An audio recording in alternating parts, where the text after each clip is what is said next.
May the way of God direct us. May the shield of God defend us. May the hosts of God guard us against the snares of evil and the temptations of the world. May Christ be with us, Christ before us, Christ in us, Christ over us. May your salvation, O Lord, be always ours this day and forevermore. Amen. Say the Lord's Prayer. Our Father, who art in heaven, hallowed be thy name. Thy kingdom come. Thy will be done on earth as it is in heaven.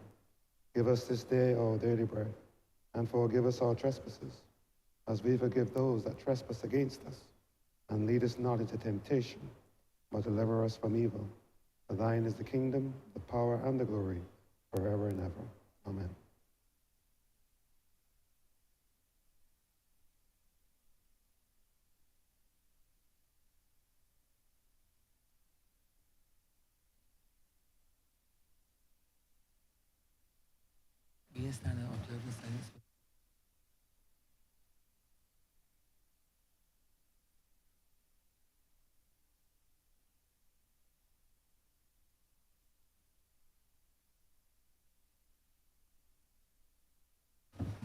Could you all stand to observe 1 minute silence in memory of the Honourable Lindsay Bolden, former Minister of Transport, and also the mother of the Attorney General of Oregon.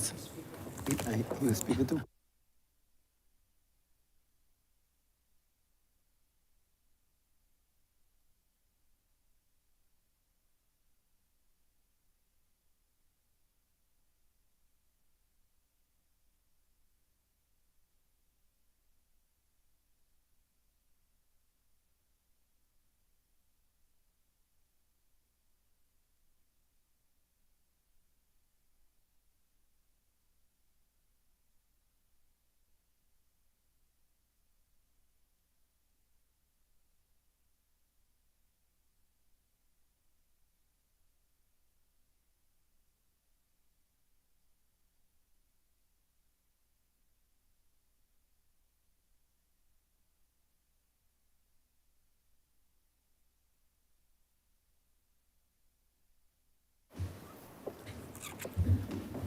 Sandy.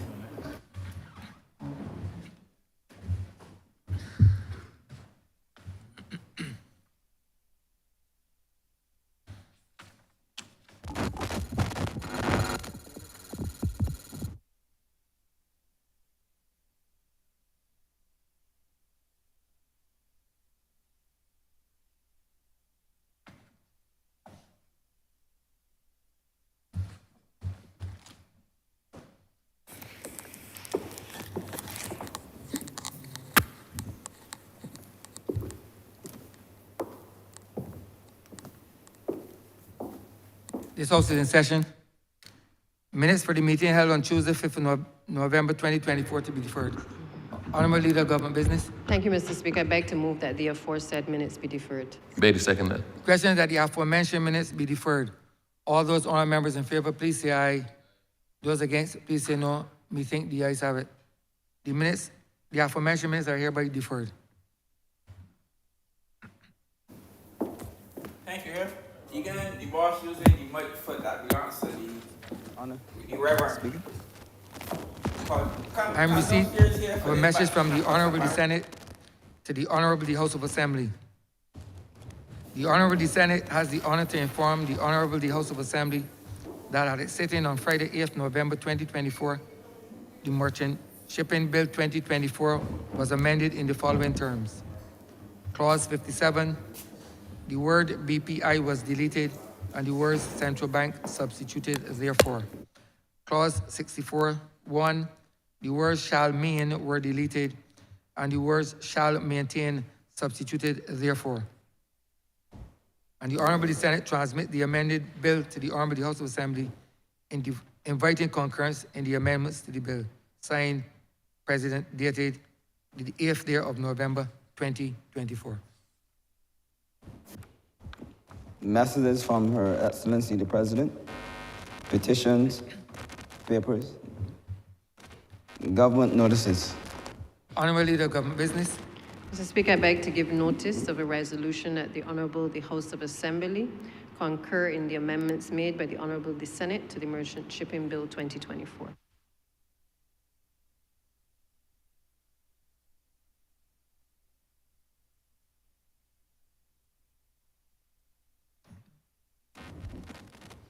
Private members' notices, notices of questions, reports from select committees, first readings of bills.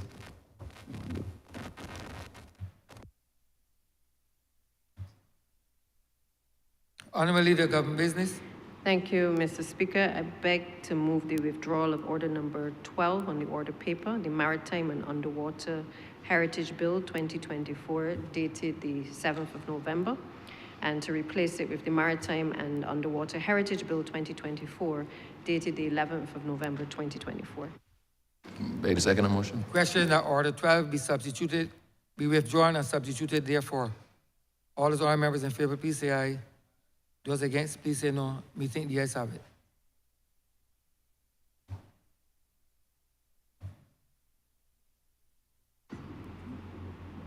Honourable Leader of Government Business.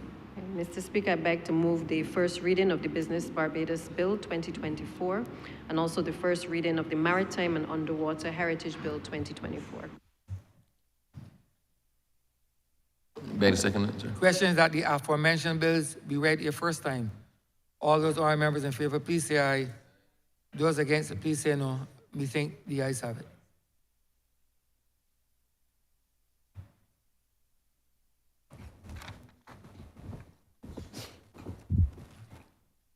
Statements by ministers, congratulatory and/or obituary speeches, personal explanations, motions for leave of absence, oral replies to questions, notices of motion for the adjournment of the House on matters of urgent public importance, orders of the day.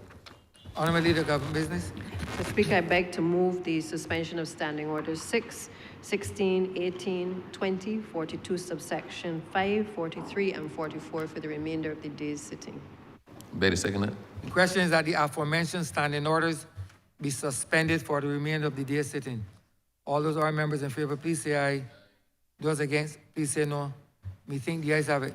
The aforementioned standing orders are hereby suspended for the remainder of the day's sitting.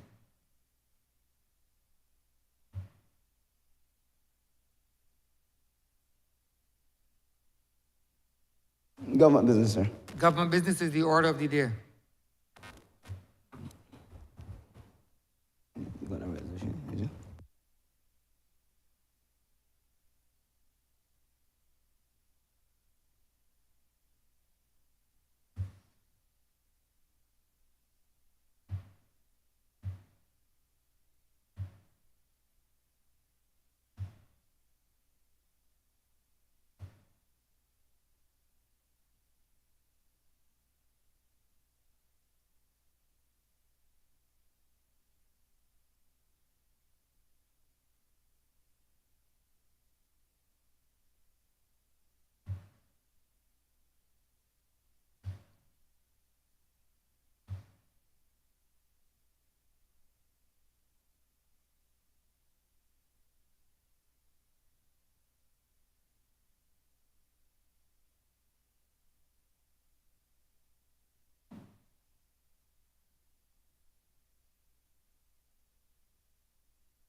In the name of the Honourable Minister in the Ministry of Finance and Economic Affairs, to move the passing of a resolution to approve in accordance with Section 2 of the Special Loans Act, Cap 105, the borrowing by the government of the sum of approximately 600 million Barbados dollars from CIBC, Caribbean Bank, Barbados Limited, Scotia Bank, Barbados Limited, and RBC Royal Bank, Barbados Limited, on the terms and conditions contained in the sustainability-linked syndicated facility agreement, the main provisions of which are set out in the schedule, the proceeds of which will be used to buy back an approximate equivalent amount in high cost of government of Barbados debt. Honourable Member for Christchurch East Central. Thank you very much, Mr. Speaker. Before we begin, sir, through you, I want to wish all males in Barbados a happy International Men's Day. I know we don't often get to celebrate such things, but I think it was important this morning to start off on that note, sir. So, thank you. We have come here, sir,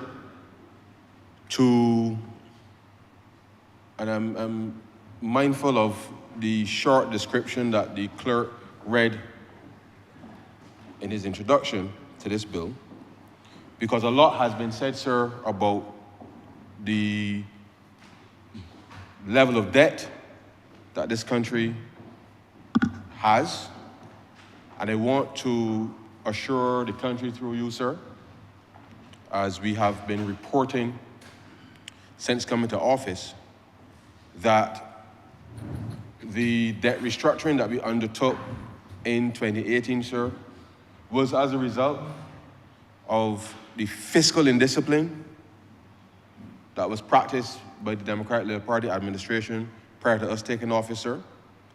And therefore, we have had to make adjustments in order to improve the delivery of services for the country. And it's coincidental, sir, that as we are here today, discussing this particular piece of debt, Barbadians would be reminded, sir, of when the South Coast sewage plant, sir, when sewage was flowing in the streets of Barbados for nearly 3 years, unfettered, sir, to the point where we were given multiple travel advisories, warning people as to what they may face if they choose to come to Barbados. And it was a point of shame, sir, for all of us as Barbadians, because no responsible government in our contemplation, sir, would have sewage running freely in the streets for 3 years with no solution in sight. Of course, sir, you know that the honourable member for Christchurch East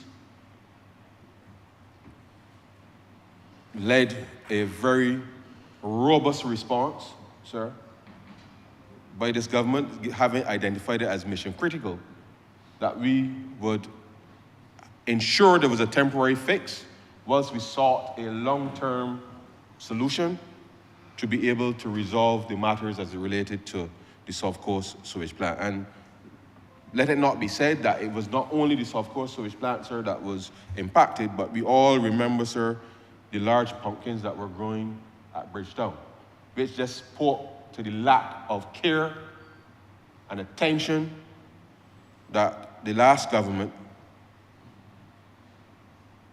foisted upon the people of Barbados. So a lot has been said since then, sir, about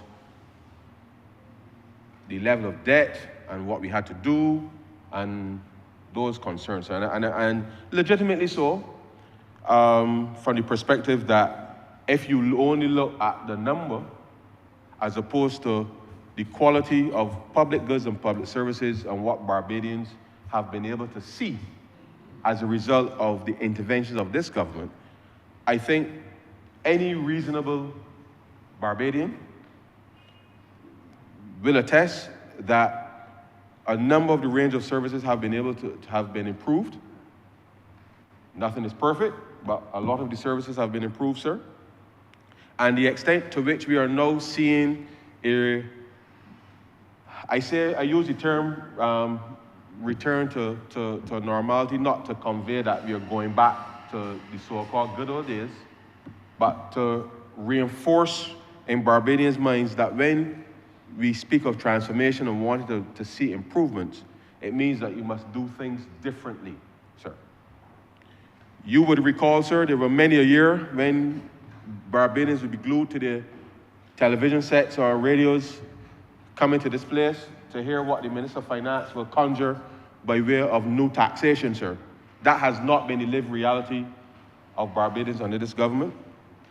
And I start there, sir, because ordinarily, under the last government, in order to finance solutions like that, sir, it would have meant some set of taxation and I will expand further on that. But we have put together, sir, through this particular transaction, an opportunity for us to be able, not just to, in this case, sir, through the special loans, to issue $600 million. But the use of this $600 million, sir, is to repurchase existing debt, which is currently, some of it is currently now, the interest rate is as high as 8%, sir. And we are going to repurchase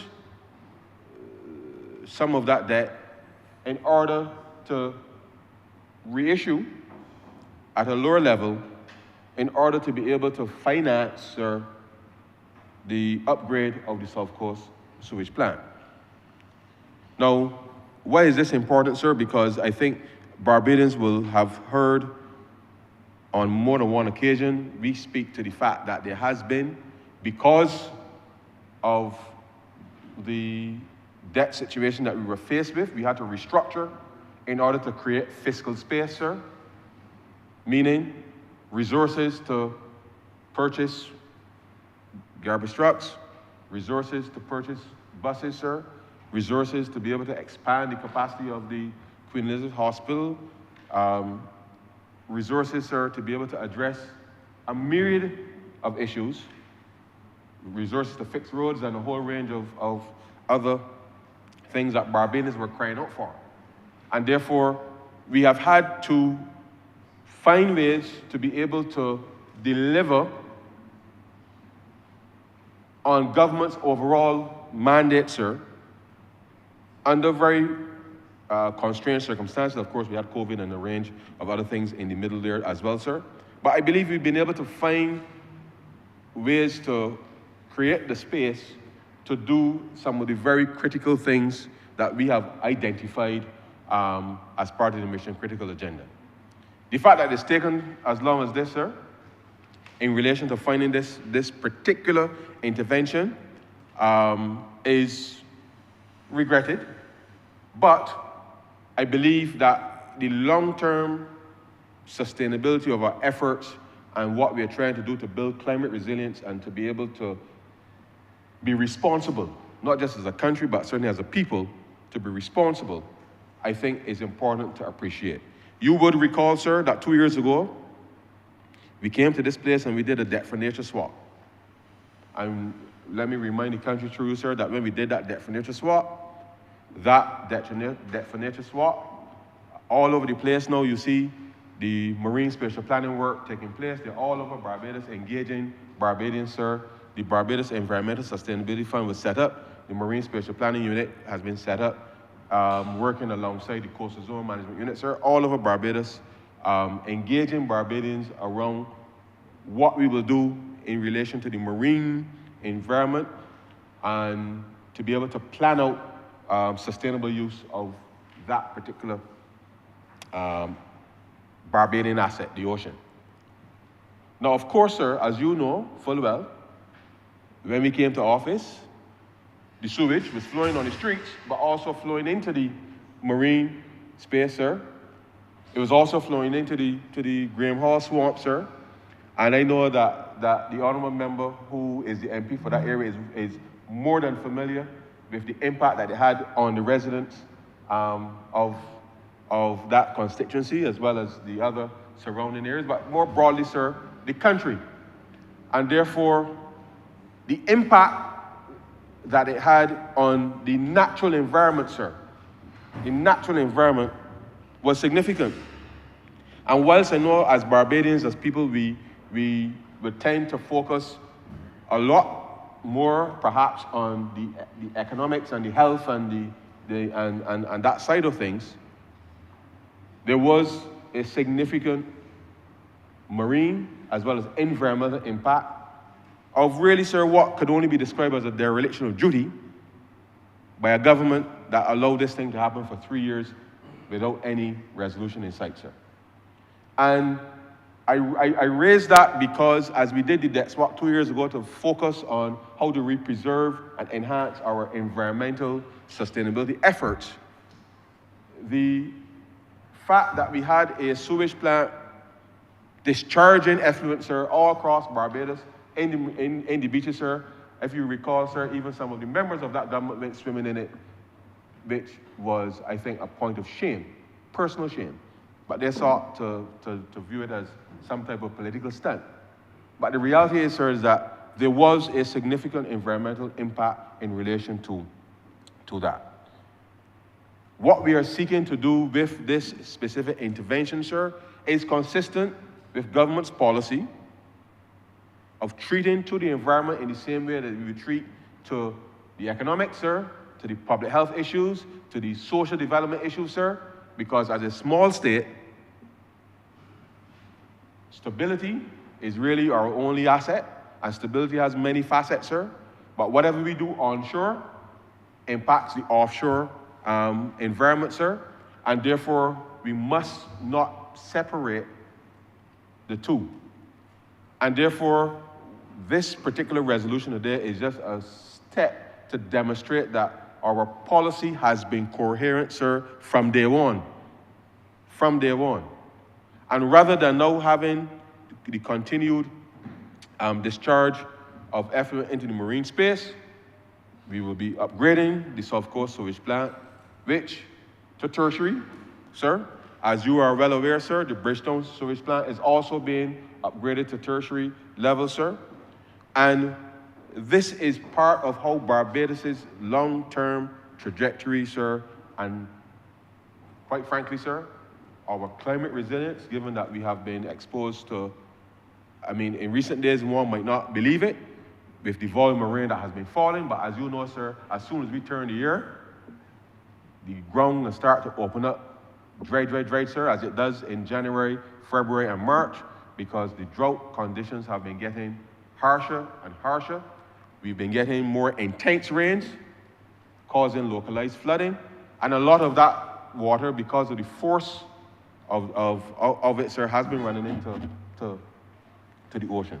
I know that we're trying to do as much rainwater harvesting as we can, but as you know, sir, if you put the infrastructure in one place, but the rain falls somewhere else, then it with the intensity that it does, as well as the capacity, because you would appreciate, sir, that we've been having some very intense rains, which has been pretty much overwhelming the existing infrastructure simply because it's not been able to accommodate the volumes of water within such a short space of time, and therefore having some challenges across the country.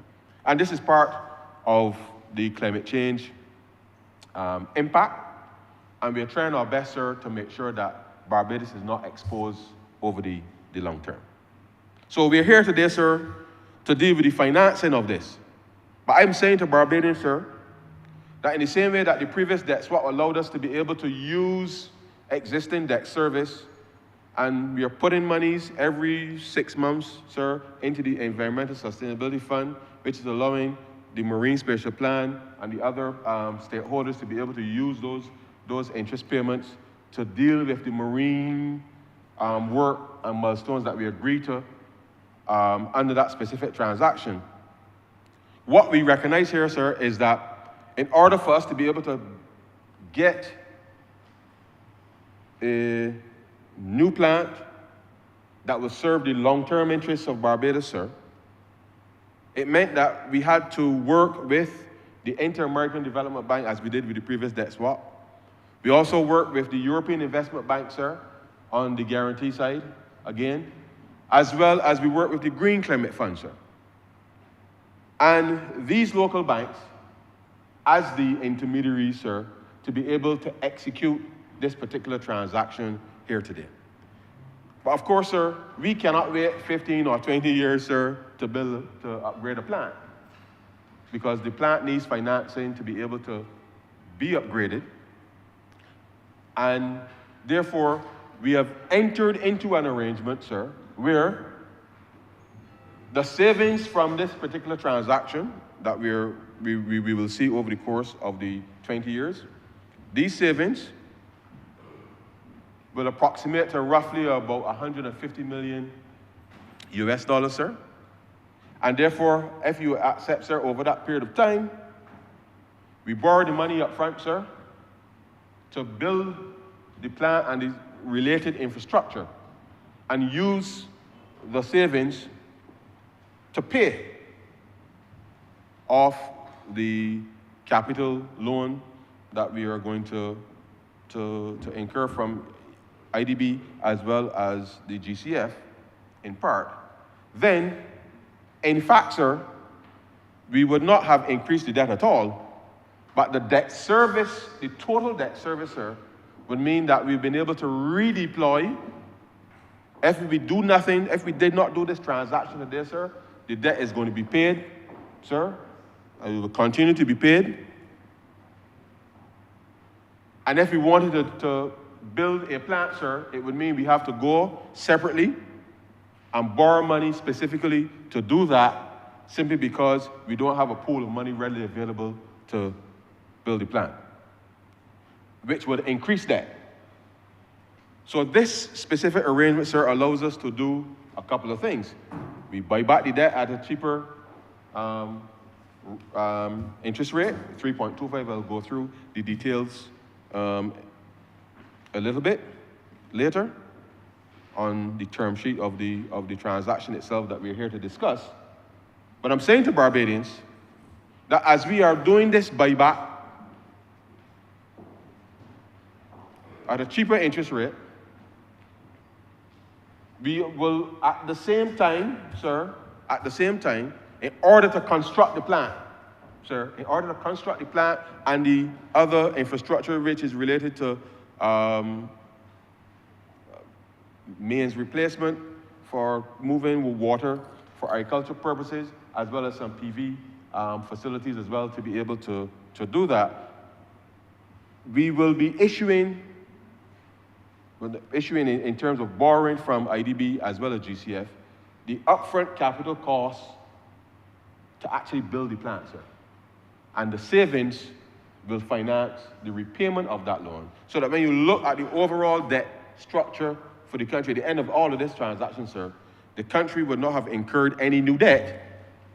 But once we're able to issue the tender, and if I'm not mistaken, is either later this month or very early in December, sir, where we will be issuing the tender for the contractor to start the work, so which is why we need to get the transaction completed, that within the course of 18 months to 2 years, we should have a functioning tertiary treatment plant at Graham Hall, serving the long-term interests of Barbadians, sir, and we would have done so, sir, we would have done so without, sir, having to increase debt to the country. And I think that it's been long in coming in relation to getting to this stage, but I believe that this is the best deal that we could achieve, short of somebody saying, sir, they can give you $110 million to build the plant and give you grant money to do it, sir.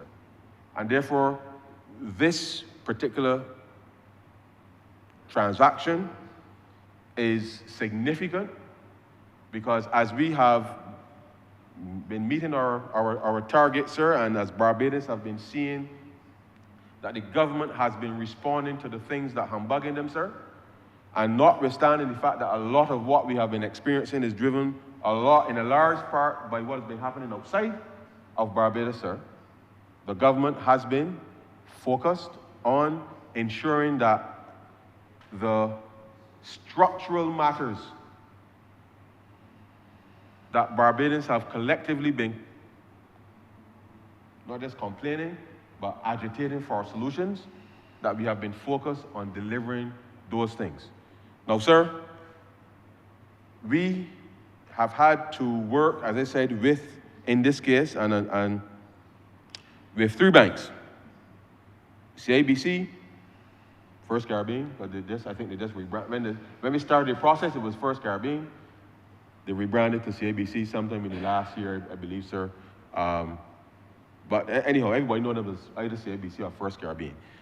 They know what I mean. Scotiabank, as well as RBC, Royal Bank of Canada, sir, 3 banks will participate in this buyback. CABC, sir, will purchase up to 360 million of the 600 million that we are seeking to buy back here, sir. Royal Bank will be 140, and Scotiabank will be 100 million roughly in relation to the syndication, sir, with respect to the buyback. And this is significant because, as you would appreciate, sir, this is perhaps the single largest single transaction that the government has ever undertaken. And therefore, in order for us to be able to scale and get the type of savings that we know we can get to do this deal, to get this mission critical component that we set as a political party, all of us, sir, all of us in here, sign that document, sir, all of us in here, in some form or fashion. If I'm looking around the room, there may be those that came in after, but in principle, sir, all of us in here, I can safely say all of us in here, agreed and signed that document identifying what was mission critical.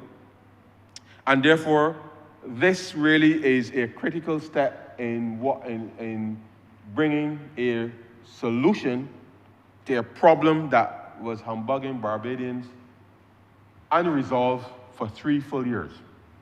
And I believe that, notwithstanding the fact that we were interrupted with COVID and a range of other things, that we had to focus on the things that were very basic for Barbadians, I can say to you, sir, that in any part of the world, water and sanitation, sir, next to law and order, water and sanitation, sir, they are the 2 most critical things that any society, in wanting to say that it is following any development modality, water and sanitation is the very basic things, sir, that any government must be able to demonstrate a commitment to resolving issues. Now, we know, sir, that our mains need replacing, and this government certainly has been putting monies into the Water Authority to be able to advance the mains replacement program across the country. And we will continue, sir, to do that mains replacement, because you remember, sir, all too well, that that the northern part of Barbados, again, was all at that time that the sewage was flowing in the south. There were about 5 or 6 parishes in the northern part of Barbados, sir, at the same time that were experiencing acute water shortages, sir. And there was no investment at that time by the then government to bring relief to people, sir. And this Barbados Labour Party government, sir, identified that too as a mission critical issue. And because we were able to restructure the debt, sir, it took some time. I know the member for St. Peter can attest to that. The member for St. Lucie can attest. The member for St. Andrew and St. Joseph, St. John, St. Thomas, sir, and parts of northern St. James can attest. Whilst it took, and I know the members were quite agitated that they needed to get resolution for their constituents, and as a government, we put measures in place to be able to at least to resolve to a large part the access to water by building new reservoirs, putting in new mains. The honourable member for it started with the honourable member for Christchurch East when he was responsible, and then when the member for St. Michael West Central was the minister, and it continued under the Deputy Prime Minister, the member for St. Michael Southeast, sir. This government, sir, has been responsible in prioritizing, sir, investment in the water and sanitation area. Sir, this is nothing to really boast about, you know, sir, because it demonstrated the lack of investment, sir, that is required to keep pace with the changing world. Because the last government, sir, refused to make those investments, those responsible investments, sir, that saw sewage flowing on the southern part of the country for 3 years, whilst at the same time, sir, acute water shortages across the north of the country. But we have responded, sir, and yes, there are a few little, some areas that need to be addressed. But this government has been responding, sir, and we shall continue to respond because we have been making sure, sir, that we can finance a sustainable set of solutions to bring to Barbadians. But it can't happen without money, sir. Now, we can go back to the Auditor General's report, sir, that were written and presented in this chamber, sir, that cited the absolute waste of money that happened again during the last administration, sir. Within the same water sector, sir, including the new building and a whole set of other things that were not priorities, sir, in relation to delivering the water and sanitation mandate to people. Because if people can't get water and sewage flowing on the street, how can it be a priority, sir, to build a new building? How? But that's the record, sir, of the Democratic Labour Party. That's not the record of the Barbados Labour Party. The record of the Barbados Labour Party, sir, has been to respond to the very things that ordinary Barbadians, sir, require of a responsible government. And we are not going to shy away, sir, from that responsibility because our record, sir, is second to none in this space. It's second to none on the management of the economy, sir. It's second to none in transportation. It's second to none in energy, sir. You go second to none shortly in housing. You look across the areas that Barbadians want to see resolution, sir, and this government, sir, has been responding. So when we come here today, sir, to have a discussion about this particular transaction, I want Barbadians to appreciate that everything is linked, you know, sir. Everything is linked. And the government don't just wake up and decide that it can buy back debt just so. It is for a purpose. And that purpose, sir, is to ensure that going forward, one, we don't have sewage flowing in the streets like how it was under the Democratic Labour Party, sir. Two, you don't have sewage flowing into the Graham Hall Swamp, our nature sanctuary, sir. It's perhaps the only place of that type of wetlands and environmental beauty, if you like, sir, in Barbados. You understand? It has value, sir. And what we do affects there. It also affects the water quality near shore as well, sir. And therefore, as a responsible government, we have to explain the things that we are doing, sir, to improve people's lives. Now, you can't improve something, sir, without some type of disruption, you know. You cannot improve something without some set of disruption. So I know when the Honourable Minister was up late at night digging up the South Coast, trying to figure out where the thing was leaking, sir, the rest was sleeping. They were asleep on the job when they had it, sir. And now walking about Barbados trying to pretend as if they're concerned about water issues for people. When they left people, sir, almost for dead. For 3-4 years in the north, sir, they may lay a pipe and build a reservoir and do nothing, sir, for people. But I don't want to pretend as if they're concerned about water issues for people. But I said no, sir. No. This government's record on water and sanitation, sir, is second to none. And I am a proud member of this government. As we go the length and breadth of this country to explain what we're doing, sir, we shall remind people, sir. Yes, there are going to be some irritants, because when you're trying to do something, sir, it don't happen perfect from A to Z. But we have been able to respond to the large measure, the majority of the issues in this country, sir. And we shall continue to respond to the issues in this country, sir. And therefore, let it be known, sir, that we ain't running from the responsibility of governing, sir. Because when we show up and we listen to people's concerns, sir, we go away, we find the appropriate solution, sir, and sometimes, sir, you know, everybody wants everything to happen with the snap of a finger. Life does not work like that, sir. Life does not work like that. Because if I spend the money, sir, I've said to you on more than one occasion, I have not yet learned how to spend money twice. If I spend money on this, sir, I can't spend money on this. And therefore, what we have been trying to do is to be responsible as a government, sir. Responsible, whilst responsive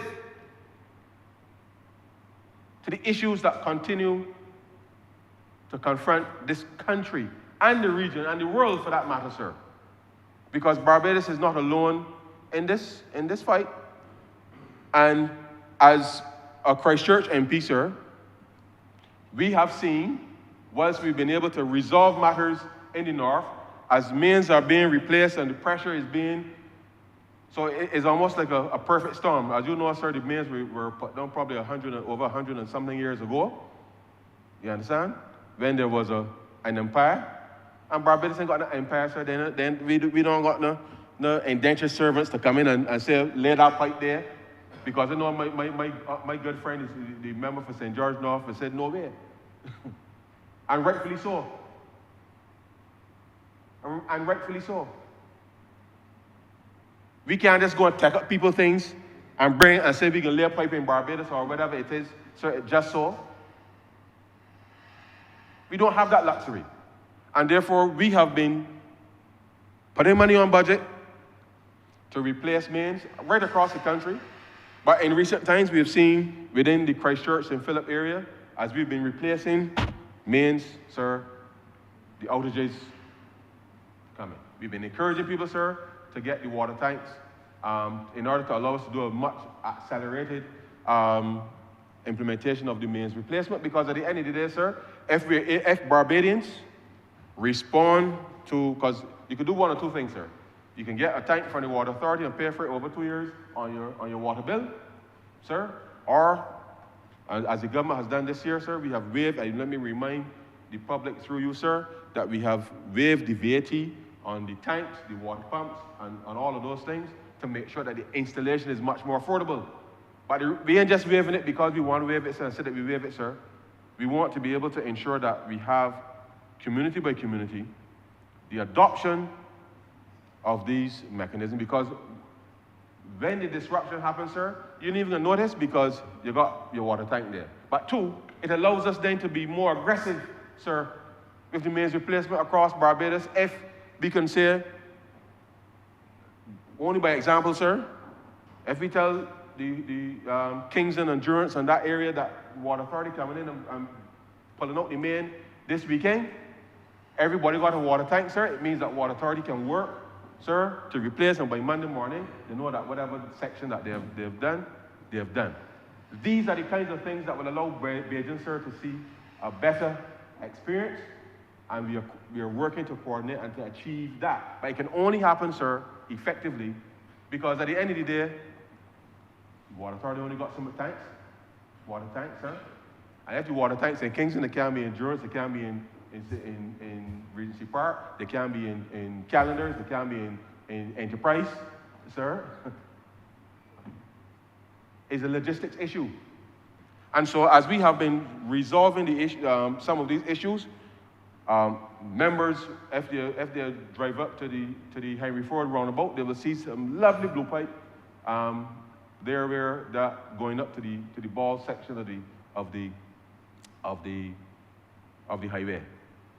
And that is to ensure that, having built the new reservoir there by Rising Sun, that the issues with respect to water outages can be reduced for that entire area, sir, from Newton to Kingston to Calendars on the eastern side, Thornbury Hill, sir, that section, Gore Hill and Wharton, and that entire area, sir, in relation to being able to ensure that people can continue to have access to water. But we're saying to Barbadians that there will be disruption. And if a pipe bursts, the pipe don't tell the Water Authority that it can burst at 3 o'clock in the morning. No, sir. The pipe don't say, that they can burst at that time, you can get disruption. And therefore, as we go through this process of not just upgrading the plant to tertiary and all of these things, there's some things that I know the institution has to do. There are some commitments that is here, which I will share with the public in relation to what the BWA will be required to do in exchange for a commitment for lower financing costs and to be able to achieve these issues. But the reality is that at the end of the day, there are still some humbugs across communities in Barbados where service lines are not being addressed as quickly as possible. These are some of the things that humbugging people about the management of water. And therefore, I know that we have been working to be able to address some of these issues. And therefore, as we work through the mechanics of being able to transform the way that the entity is able to respond to these things across Barbados, I'm saying to Barbados that there's some big things that have to be done, but there are also some small things that the institution, the Barbados Water Authority, also they have to do in order to meet the needs, sir, of people to ensure that we continue to keep faith with the Barbadian public. And these are important, sir. Very, very, very, very important. And therefore, that institutional strengthening and I know that process has started in relation to being able to address some of the things that more directly impact people, but a burst pipe here and a burst pipe there, those are complete annoyances and have to be addressed, because it is going to be important to have those addressed, because once we're able to have these facilities upgraded and our ability then to manage our water resources is better enhanced, then it means that efficiencies right across the system would have to be seen and felt by ordinary Barbadians. So it is a matter of public record, really, that the Water Authority has been certainly more responsible, because as the executing agency, the Water Authority has worked with, again, the private sector to be able to deliver the many reservoirs, new reservoirs, mains replacement, right across Barbados. These are the people, these are Bajans, sir, Bajans, getting up every day working to help improve the delivery of water for Bajans, you know, and they have been able to do so. But they've been able to do so because the government, sir, thinking, I don't like to say outside the box, sir, because some people's box may be a little smaller than some.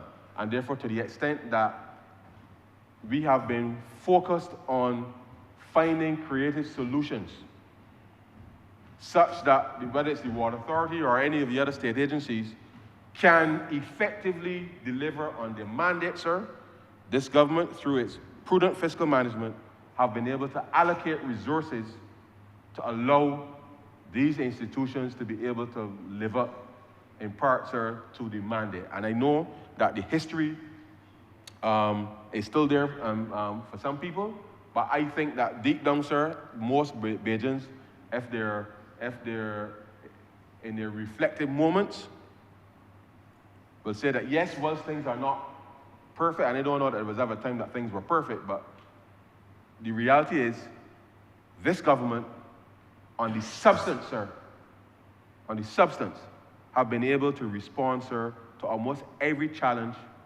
that this country has been faced with. And water and sanitation, sir, has been a major challenge. And we have been able to dedicate resources directly from the budget. We've been able to get grant resources through our advocacy under the Bridgetown Initiative to be able to bring in grant resources to be able to respond to these challenges, sir. And therefore, it should not be lost upon Barbadians that when we go to Washington or any other capital in the world to make a case, sir, for why a small state like Barbados, very vulnerable, in almost on all fronts, but very vulnerable, should have the policy space and to be able to have access to either more grant financing or concessional funding to be able to deliver for Barbadians when there's been a decade, which we refer to as the lost decade, but the decade where there was little or no investment in the future of this country. And therefore we've had to work double time, sir, triple time, quadruple time, in order to make sure that we can help to foster and deliver a more sustainable path. But doing so against almost, sometimes, sir, it feels as if you're going against the currents, because there's always something, sir, around the corner lurking, trying to disrupt the progress that you've made. But we's Barbados, sir, and we don't give up. And this government certainly, sir, has been committed to the cause to make sure that it is not just fancy transactions, but these things resonate. Read it from St. Lucie, sir, to St. Philip in some form or fashion, and that people can make a connection, sir, to what the government is doing. And so this transaction is absolutely important. As I reflect now, sir, on the, there are not many times when you really reflect on how an instance of a financial transaction like this has a long-lasting impact on the country. And whilst the historic nature of it is critical, I think when we look back 25 years from now, sir, when we look back and what I hope will be a truly transformed Barbados, I think we will look back on this International Men's Day, sir, as the day that we were able to chart a clearer path, sir, for the sustainability of Barbados' future. Because these types of things, sir, don't come along too often.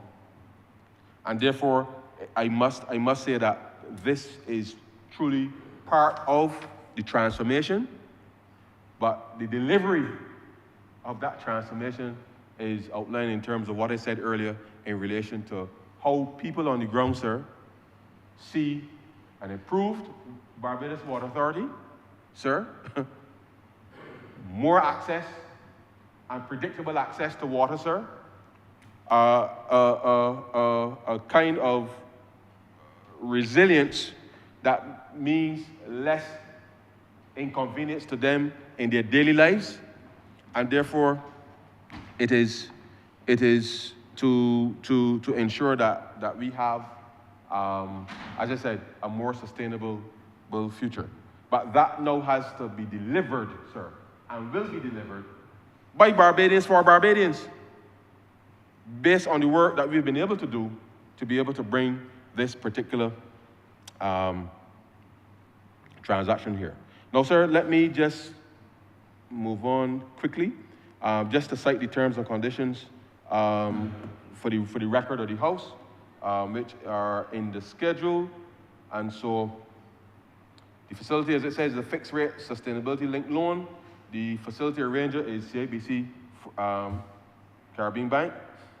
The lenders, as I said earlier, are CIBC, Scotiabank, and Royal Bank.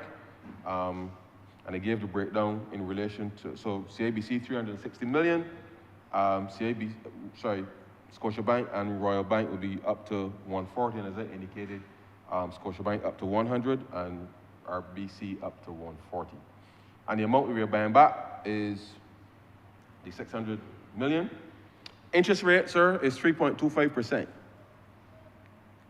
And as I mentioned earlier, sir, as I told, part of the portfolio is currently, the interest rate is currently 8%. Another part of the portfolio is 4.75, another part is 4.25, we believe, that we are targeting for the buyback. Now, so there's some sustainability performance targets, sir, which have been agreed, and I will refer to those a little later. The term is, will be 20 years, sir, a grace period of 5 years and 3 months, sir. 5 years and 3 months grace period. It will mature, sir, in October of 2044, obviously 20 years. The repayment, 1.67% of the disbursed amount each quarter. And you have approximately 60 quarterly payments of $9,990 commencing in January 31st of 2030. So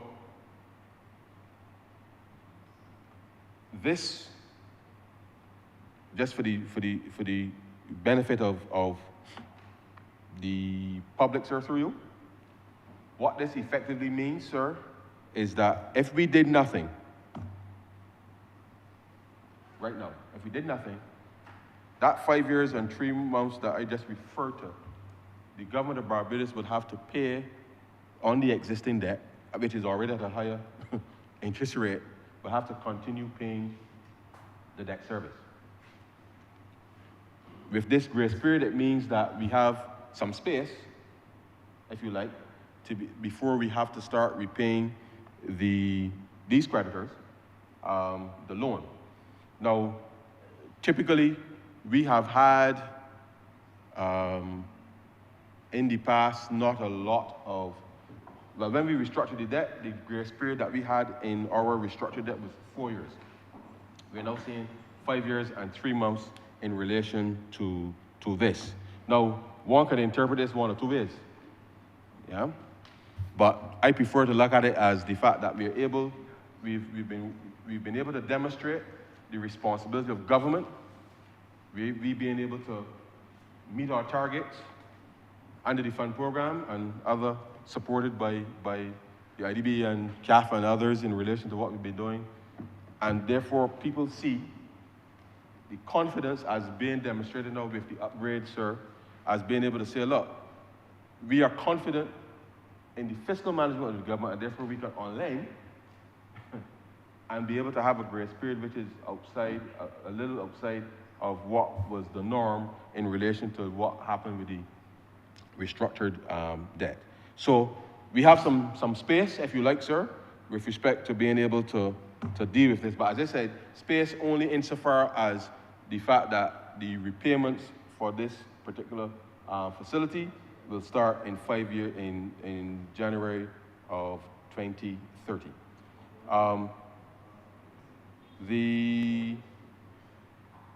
And then there's some other, but yes, importantly as well, sir, is that there is the natural disaster as well as the pandemic clause. You remember, sir, that when we did the debt restructuring, we included in all of the new debt the natural disaster clauses, which effectively says to the creditors, sir, all persons who hold the debt, that should there be a significant event that triggers the CRIF payout over the threshold, that the government of Barbados would be able to suspend debt service for 2 years.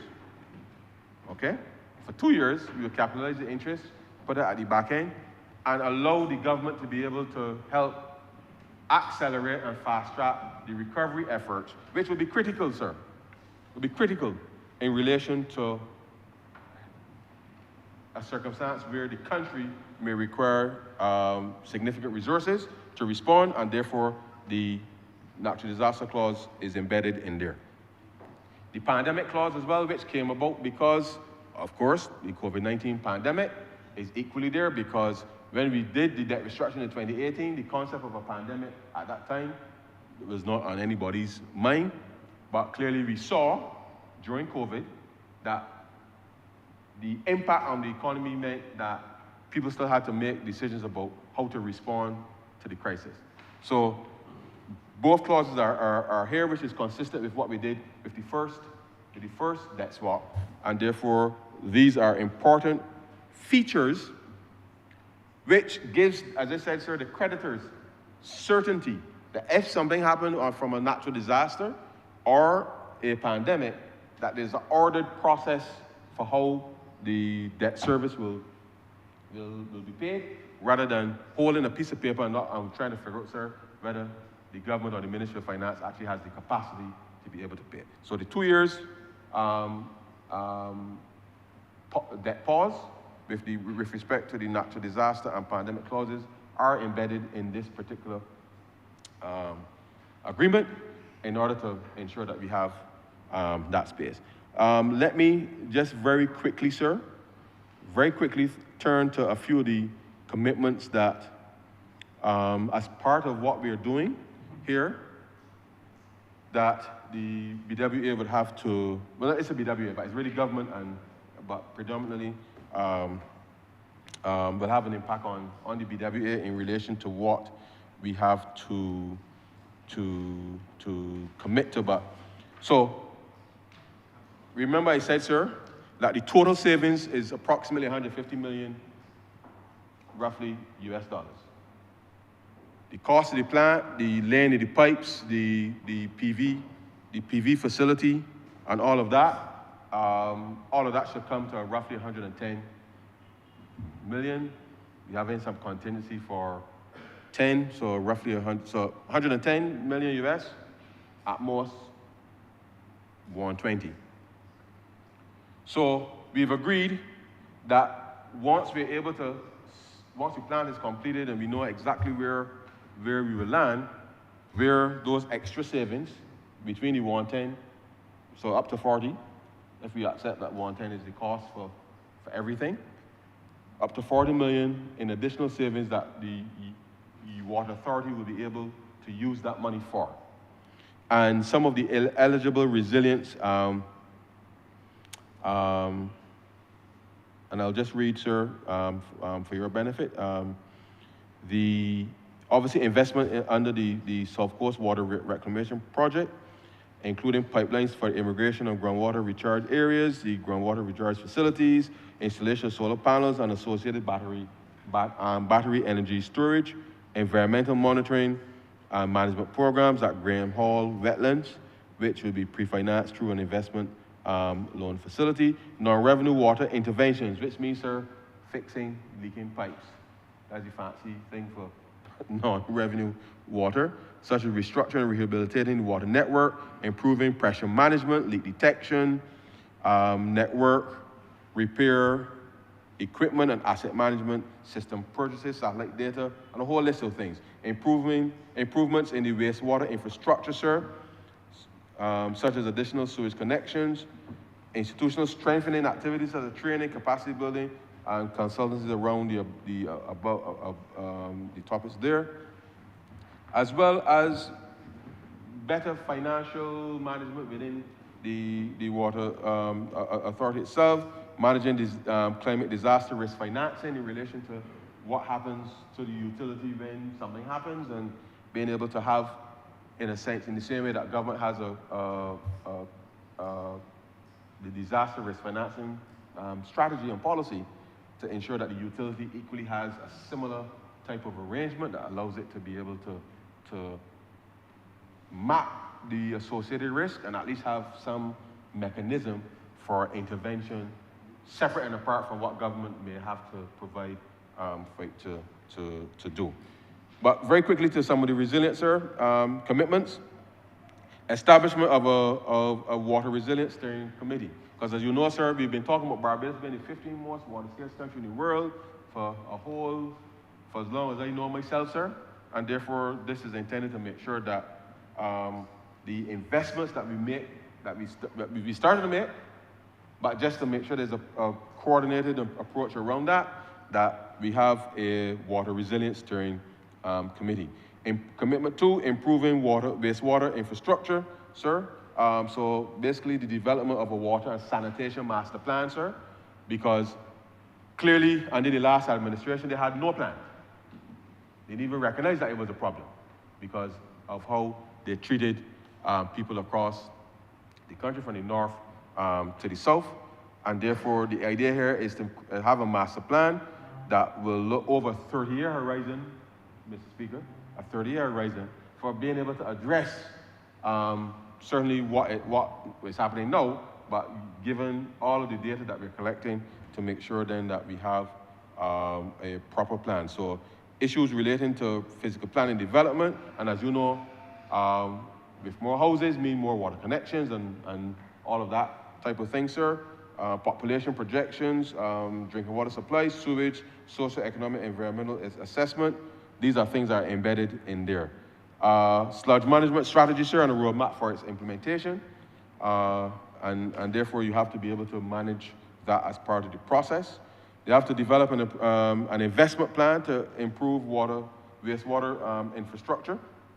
So of course, sir, once the facilities are built, obviously operating them and the capex around the operational expenditure, as well as the maintenance in relation to what needs to be done, is going to be a critical part of this particular exercise. So I say to Barbadians that you don't build a plant today and don't do nothing for 20 years or 25 years and don't expect something can go wrong. So you have to have a different approach to the management of these facilities, sir, and therefore that's why the capacity building and training and all that type of thing is going to be important, because if you're going to make state-of-the-art investments in the equipment, then you've got to make sure you have state-of-the-art investment in the personnel to be able to run these institutions. Commitment, reduce non-revenue water losses, which means, sir, fixing the pipes, the mains, as well as the service lines. And therefore, that is part of the deal, so to speak, in relation to what BWA now has to respond to the myriad of service lines that burst across the country, as well as dealing with the structural mains that deliver water to communities.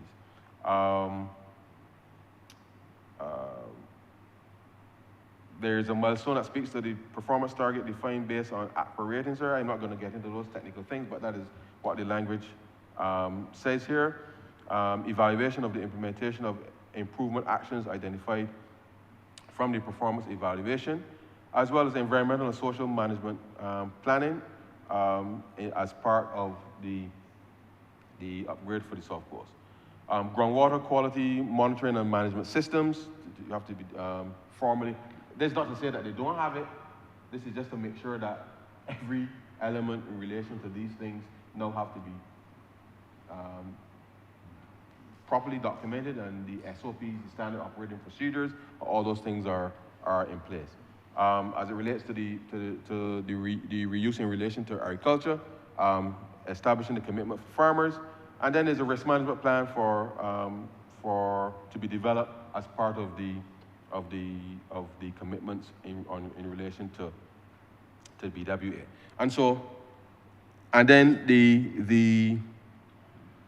one of the critical parts really is monitoring, reporting, verification, and then obviously in relation to what you're doing, so that you know that FMF, wherever you are moving water to and from, sir, that you have the mechanism to be able to know that X thousand of liters of water left in the reservoir, they got 20 houses down there, and somehow we are seeing water based on what they're reporting in relation to their meters is not corresponding to what we are seeing leaving the reservoir.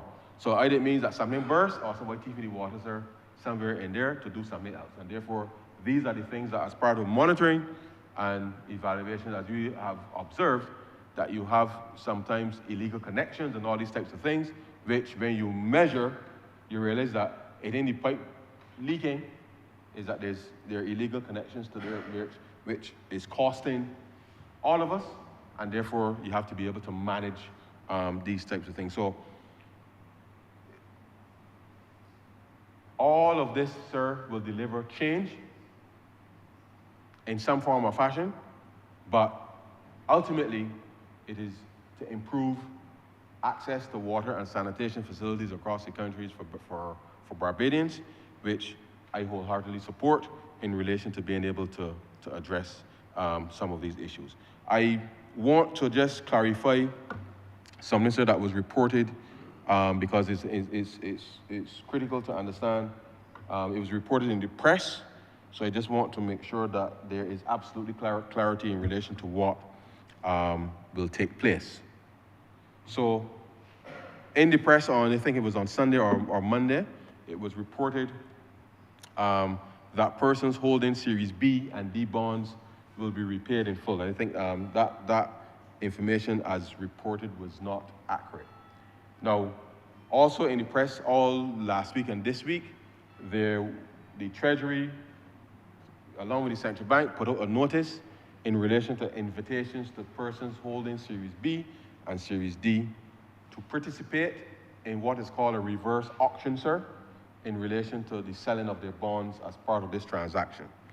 And so, as opposed to what was cited in the press, the reverse auction, which is scheduled to take place on Friday, will still go ahead as the norm, where, as we did earlier this year, I think that was done with Series D, only of up to $2 million.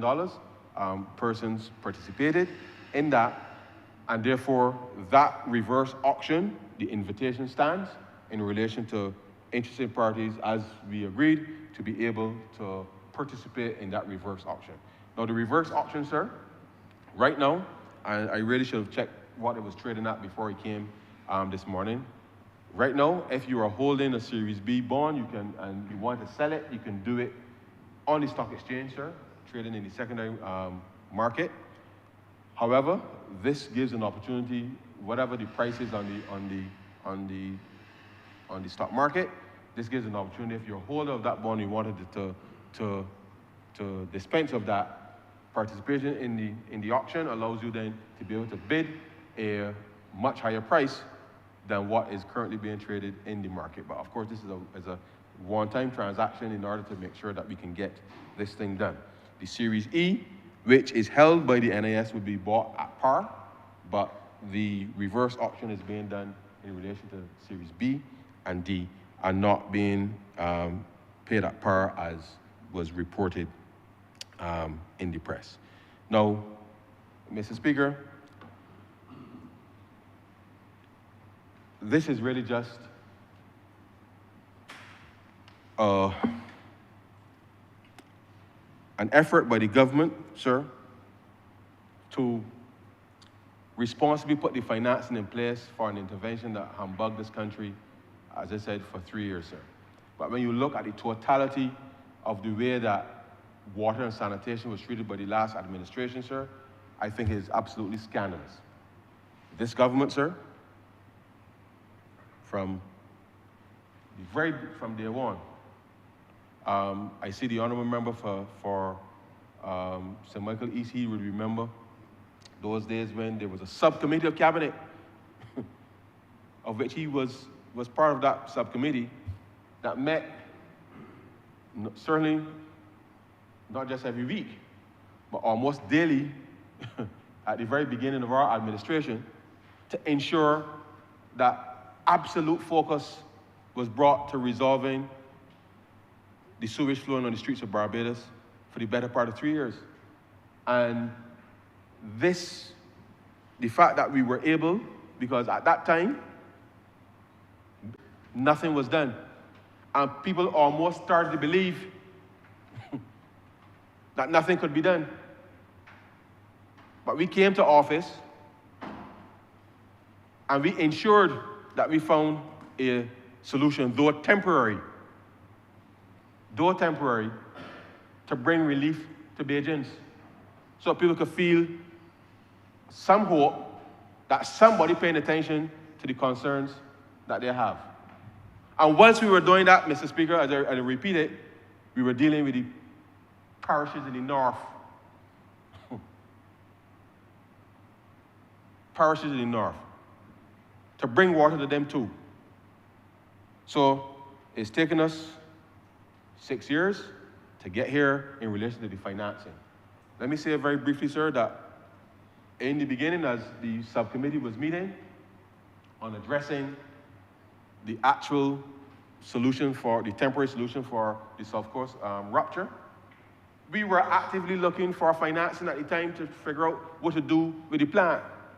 But all of the costs and combination, everything was just crazy, Mr. Speaker, because as you would appreciate, sir, we didn't have no buses at the time, we didn't have no garbage trucks. Everything in Barbados, sir, was just wrong. Everything was wrong with Barbados. Because the last government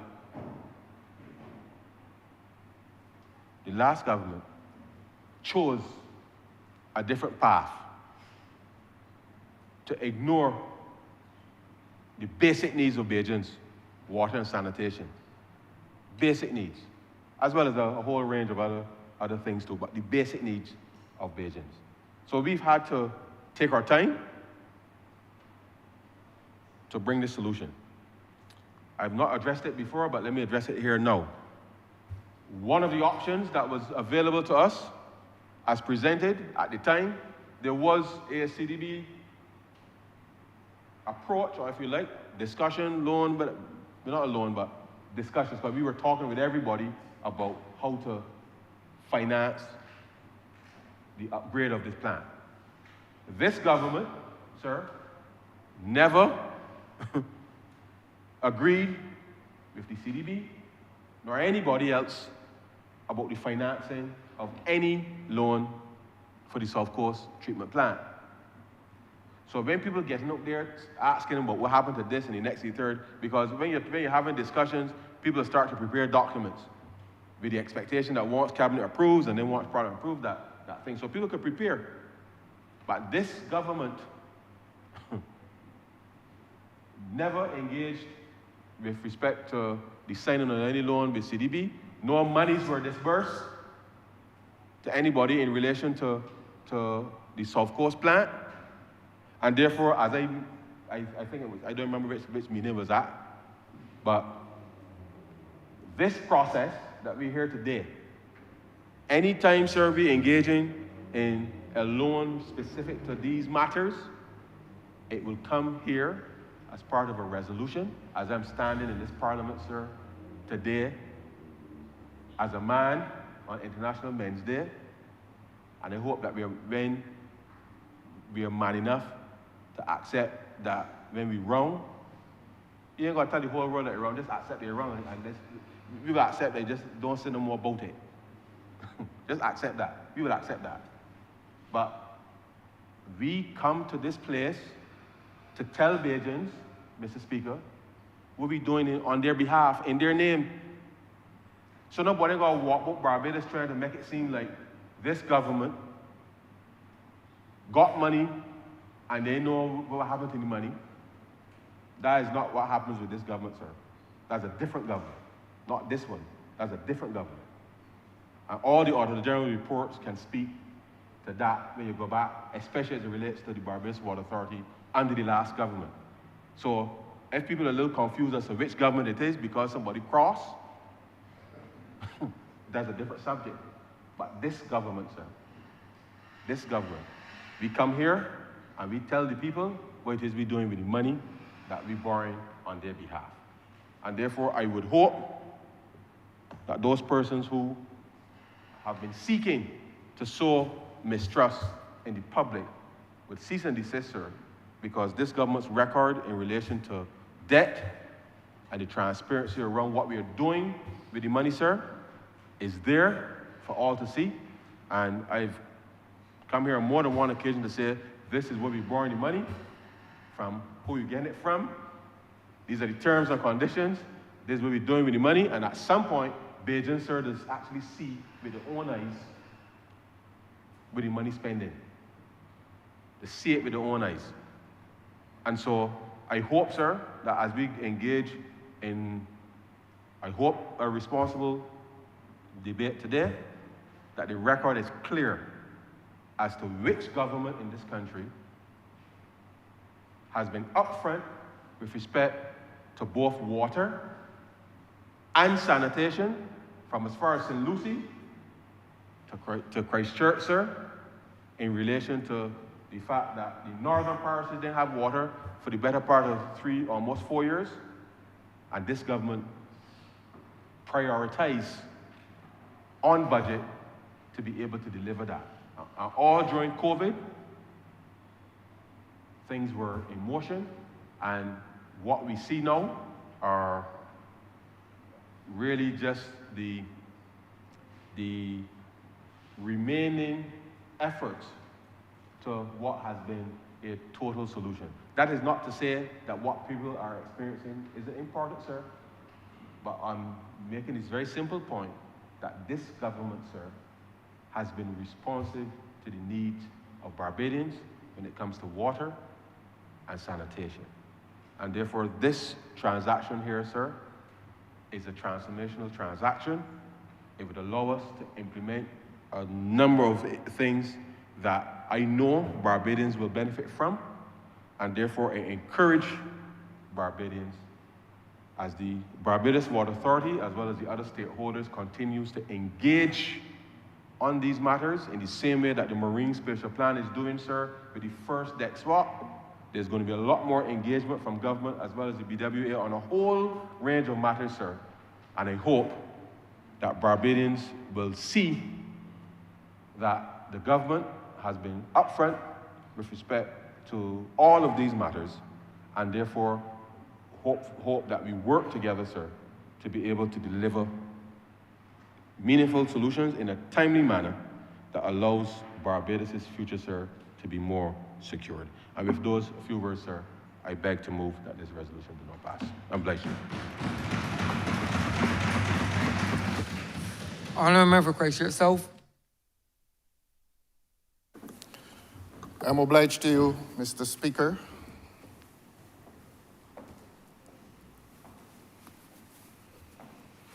If you notice that there's a lot of literature in front of me, those are the notes I made while the Honourable Member for Christchurch East Central was speaking. I don't think I breach any national security secret in saying that ordinarily I would have received the literature from this Parliament by email, and that it seems that the recent problems in Barbados may have affected this Parliament as well. And so I could not receive that email, and I don't think I'm breaching any national security secret in saying that it may be that the organizations affected by recent breaches would now include this Parliament. And so, Your Honor, I've had to make several manual notes while the Honourable Member for Christchurch East Central was speaking, except that I don't feel hampered in any way. He spoke in English, and I wrote the English that he spoke. I don't intend this to be any portrait on the member, but what I have noticed is that in recent times, he seems to present new gifts. I used to know him as a very stoic and technocratic type. He has now transfigured into a more animated and partisan political creature. And the word creature is not meant to disparage. And with his talents, I would want to warn him that since he moves from the stoic and the technocratic to the political, he may wish to be warned that those who sit on that side with him, who may be more ambitious than he is, may become a little concerned that he is now less technocratic and more political and would be seen as being as ambitious as those with far less talents than he displays. So I warn him. That is a warning to him. Now, I accuse him of being more political than he used to be, and I don't wish to say that he is also a very clever man. So clever that we now find in this House that a resolution is introduced to this country by way of a newspaper. By way of a newspaper. I read of this resolution in the newspaper before the breach email reached me.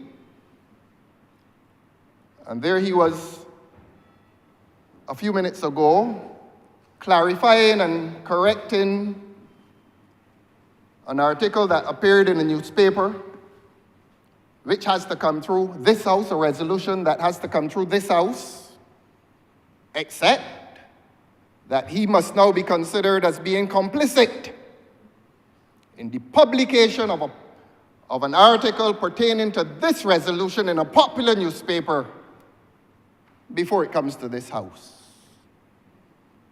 That is the stern stuff of which political ambition may be made. And I warn him.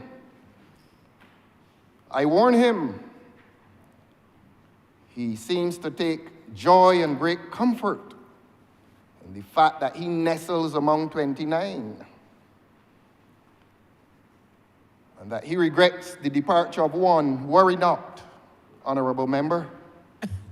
Worry not for me, but worry for yourself and the interpretations of your ambitions. Worry not and be careful. I worry for you. I know where you are, and I have crossed, and you know that I understand that environment. Be wary.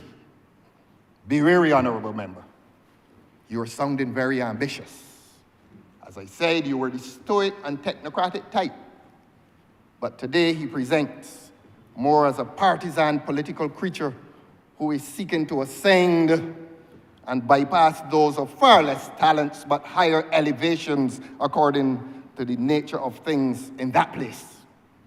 But those are the problems that present across the aisle, and perhaps it is none of my business. Our business here today is to deal with a resolution that increases the national indebtedness, and that is something about which the country is now concerned.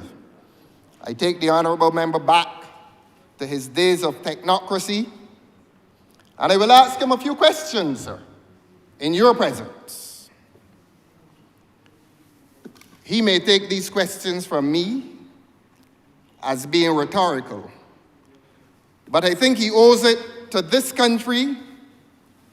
I believe he will have an opportunity to reply, to give the answers to these questions. And they are as follows. Are debt swap arrangements pursued by countries that are experiencing difficulty in paying their debts? You're quoted in a newspaper, the honorable member is quoted in a newspaper, giving explanation to what this matter is all about. And speaking of this matter from north to south and east to west, and nowhere in that article is any mention of the basis upon which these arrangements are normally pursued. And therefore I ask the question, and I ask it again for clarity, and so that it will be heard, and so that the people of Barbados will have some representation in here when the question is asked.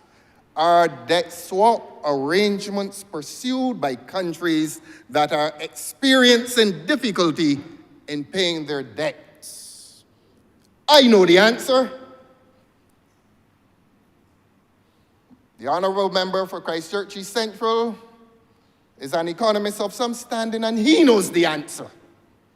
But this is no private conversation between he and I. When he rises to his feet on the next occasion that he so rises, he will tell the people of this country what is the answer to that question. Whether the basis of these arrangements rest in a country's difficulty in paying their debts. Question 2.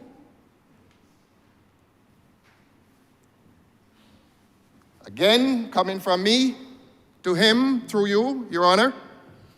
He can treat this as rhetorical, but the people of Barbados are entitled to know the answer. Question 2 is this. Is government replacing local debt with foreign debt? And that is a question of particular importance. And I repeat, is government replacing local debt with foreign debt? It's a question, honorable member for Christchurch West, it's a question. You and I know the answer. My formerly stoic parliamentary colleague on the other side knows the answer. But I want him to tell the people of Barbados what is the answer to that question. Not everyone has a master's in economics. Not everyone enjoys the comfort of parliamentary life. Not everyone enjoys the luxury of access to the newspapers to explain resolutions before they come to this House. Not everyone has those luxuries. Let the honourable member, when he rises again, tell the people of this country if this government is replacing local debt with foreign debt. And I will ask the third question, which is not unrelated to the second question. Was it not government's stated objective to place more reliance on local debt? You see, we in here, the 30 of us in here, don't have the responsibility to repay these loans. The lady as far away as St. Lucie and St. Joseph and St. Andrew and St. Philip and Christchurch West. They have to repay these loans, and if not them, their children and their grandchildren and great-grandchildren.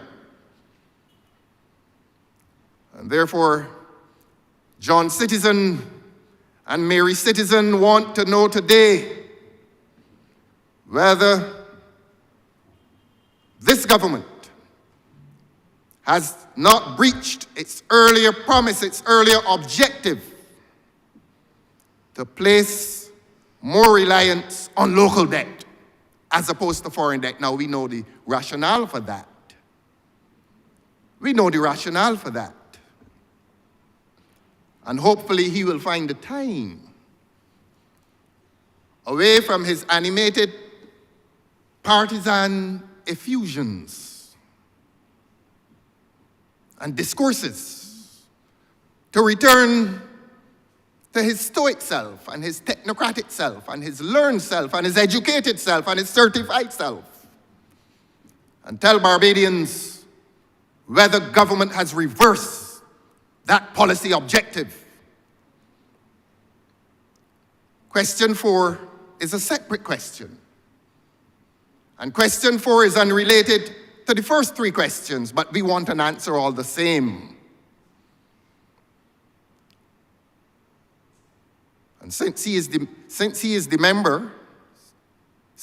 honourable member who has introduced this resolution today, he must bear responsibility for all matters that flow from this resolution.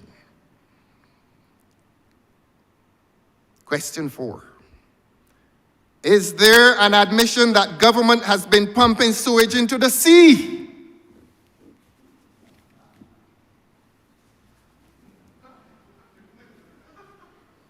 He laughs. Maybe at me. Maybe at the people of Barbados. Maybe at me, maybe at the people of Barbados. But the honourable member came here today and said, and I quote, I made so many notes, Your Honour. He said, this is the single largest transaction that this government has ever undertaken. That's what he said. Some governments build 10-story banks. Some build highways. Some build convention centers. Governments build all kinds of things. But the honourable member has visited us today with the announcement that this government's single largest transaction pertains to sewage. I doubt whether this government wants that to be its legacy. I doubt that. But the honourable member is caught in a different mood these days. And as I said, he is less stoic and more animated in a very partisan way. And it will therefore not disappoint him that I meet him with this quality of discourse. Is it his intention that this government's legacy, this government's legacy, will be one pertaining to sewage? Since he boasts that this is this government's single largest transaction, it is the single largest transaction that this government has ever undertaken. As I said, some build central banks, some build roads, some build large convention centers, some build out the tourism plant. This government now boasts ownership of sewage. Except that implicit in the introduction of this resolution into this parliament must be an admission that the sewage has been pumped into the sea on the South Coast, where there are several hotels. But we are not preoccupied with the presence of tourists, except that that is our major industry. We are equally concerned for people who reside on that coast and people who recreate on that coast and people who visit that coast as workplaces. And therefore, we must be concerned that it is not an illegitimate question to ask the honourable member, and he can refer this to his technocrats, since he has departed from that realm of technocracy. He can ask them, where has the sewage been going for the last few months and years? In the sea? The question is from me. The question is from me on behalf of the people of this country, not only those on the South Coast, but those on the North Coast. Those who have an interest, a vested interest in health and safety in this country. And when he rises to his feet again, we do not expect to meet the disappointment of silence in relation to that question. It is an urgent question, and it is a question, the answer to which is important to the people of this country. Has this government been pumping sewage just off the coastline of Christchurch? And he and I represent Christchurch constituencies. And we do not speak only for borders that are artificial. We speak for a parish, in a sense we do. And we speak for a country, in a sense we do. And I want him, Your Honor, to tell the people of this country, the Junior Minister of Health is in here. And I hope they allow him to speak today. His most frequent utterance is to second everything. Perhaps they'll let him speak today on the matter of health, and he will get an opportunity to say how he feels about his government. That is more than likely, and I'm going to say it. It has now ceased to be a question, except that the people believe it is a legitimate question. How does he feel about the possibility that sewage is being pumped by this government into the sea? But that's the fourth question. Your Honor, I propose to visit the details of the resolution in a way that the Honourable Member for Christchurch East Central did not visit that resolution. And I will do this in some detail.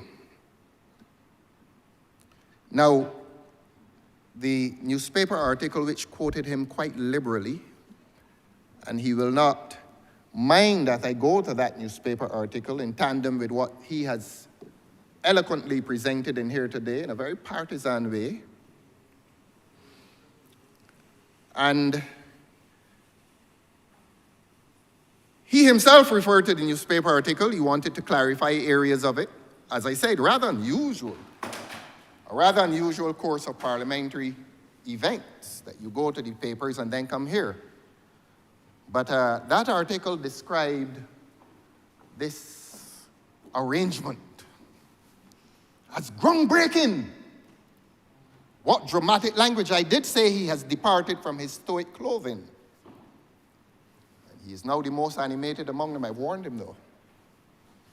I've warned him. But the newspaper said it is groundbreaking. And And the people of Barbados now are led to believe that this is something, this is the invention of the wheel. This is something that has never occurred in the history of mankind. Groundbreaking. The emergence of something entirely new. Never happened before. The Barbados government, for all of its trips overseas, has now discovered something that humankind had never seen before, had never heard of. Debt for climate swaps. Debt for nature swaps. Since 1987,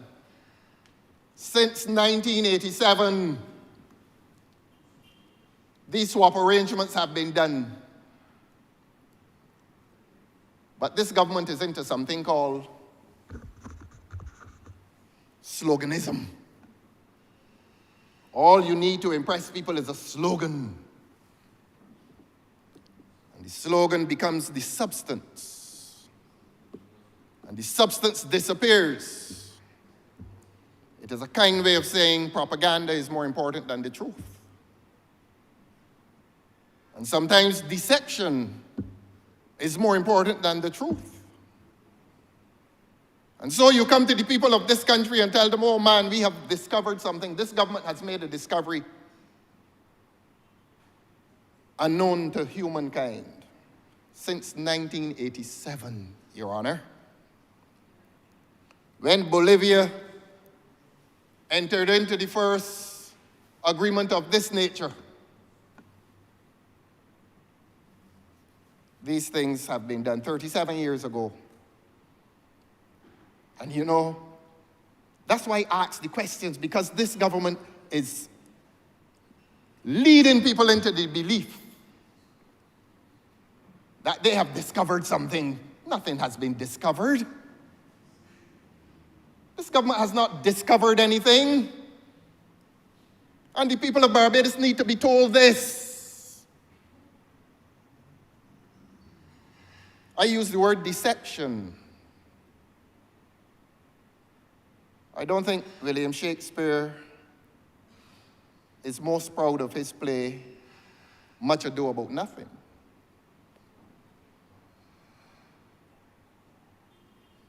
I will not accuse this government of much ado about nothing, because there is some virtue in what the government seeks to do. That is to say, correct the situation of sewage in a country that is very, very, very densely populated. And not only densely populated, but infrastructurally reasonably well developed. And so there is virtue in what is being done. Something is being done. But you don't wish to exceed William Shakespeare, who said much ado about nothing, and make much ado about something. And I think this government is making much ado about something, a little something. But I go back to much ado about nothing. In that play written by Shakespeare, one of the dominant themes was the theme of deception.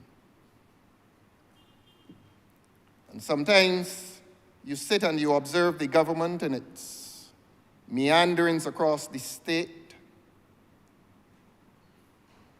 and you listen to its representatives in here, its several representatives in here, and the word obfuscation comes to mind. A very clever concealment of reality. Very clever concealment of reality. Slogans and buzzwords and sweet-sounding words. And after 6 years, what has this government been able to point to? Well, Your Honor, I will remind you of what the Honourable Member for Christchurch East Central attempted to point to this morning. I made notes.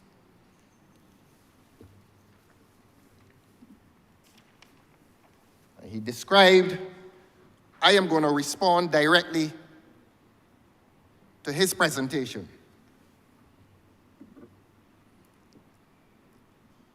And he used the term, the very sexy term among them, the mission critical agenda. Oh man, look, there's nothing quite as impressive as the sloganeering that is done by this government. And I use the word sloganeering as distinct, contradistinct from substance. Barbadians are calling for, he says, that mission critical agenda. And he itemized them. Garbage trucks. Was not the honorable member for Christchurch East Central embarrassed to come here today in this Barbados when there are people in this country who have not had a garbage collection for 4 weeks and say to this country that a part of this government's mission critical agenda is garbage trucks, over 20 of which are lying idle in the various depots, not working. And he makes a boast, the honorable member makes a boast about a mission-critical agenda, trying to convince Barbadians that this government has done something that other governments have never done, and speaks of garbage trucks, and there are people in rendezvous. Today's Tuesday up to the weekend, they had not had a garbage collection for 3 weeks on Fair Home Gardens. 3 weeks! But he used to be a lot more stoic. He's lost that stoic composure. Now he speaks in partisan and animated ways and dramatic, and speaks of garbage trucks as a priority for this government. And I asked him to visit St. Lucie and St. Philip and Bank Hall, if he wishes, if you wish, sir. They don't give you a voice in here. I will speak for you now. Districts in this country that have not had a garbage collection for 3 and 4 weeks. And this honorable member comes to this house and this country and to the people of this country and tells them that it is part of government's mission critical agenda to provide them with garbage trucks to collect garbage. And that flies in the face of the reality that visits the lives of people in this country on a daily basis. That every time you drive through a community, you get a stench. And the stench emanates from the fact that they have had a garbage collection, but that the garbage is lying in the cans for 3 and 4 weeks. And that is untenable in a modern democracy. Untenable. So, honorable member, Your Honor, I say to the honorable member, please do not come here with that new disposition, with that new partisan appeal in his debate, and obscure the reality that visits the lives of people in this country. I recorded that he spoke, the honorable member spoke of garbage trucks. He went to the Queen Elizabeth Hospital. I recorded here that the honorable member, in his speech, dealing with a debt, dealing with a loan, a proposed loan, swung far and wide. Who is he trying to impress? Maybe he has impressed his neighbors, his political neighbors, not far from him. But he hasn't impressed the people of this country in saying to them that one of this government's mission-critical pursuits has been the Queen Elizabeth Hospital. Console him. Give him consolation. Need I say more? Need I say more than to say that there's an entity in this country called the Queen Elizabeth Hospital? Need I say more than that the Minister of Health came to this Parliament